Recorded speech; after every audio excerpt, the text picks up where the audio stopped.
ليش ندعي والله سبحانه وتعالى ما يستجيب لنا؟ فعلا مرات ندعي ونلح على الله سبحانه وتعالى، وندعي في أمر ونبكي ونتوسل الله سبحانه وتعالى، ولكن ما نشوف أي نتيجة. الله سبحانه وتعالى شنو يقول في القرآن الكريم؟ قال الله سبحانه وتعالى: وإذا سألك عبادي عني فإني قريب أجيب دعوة الداعي إذا دعان. تمام؟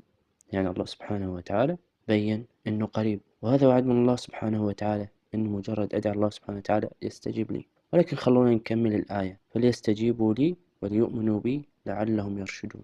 احنا لازم نستجيب لله سبحانه وتعالى إذا نريد يستجيب لنا دعائنا. مثلا احنا قاعد نعصي ونذنب ونسوي أمور تخالف الدين، ويريد الله سبحانه وتعالى يستجيب لنا.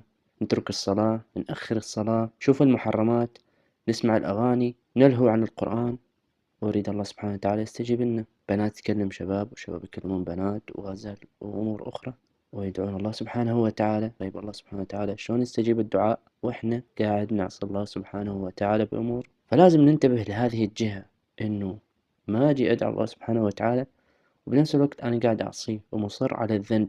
ممكن تقع منا بعض الصغائر سهوا، أو ربما في لحظة ضعف، ولكن إنه مو نستمر عليها وندعو الله سبحانه وتعالى إنه ييسر أمورنا.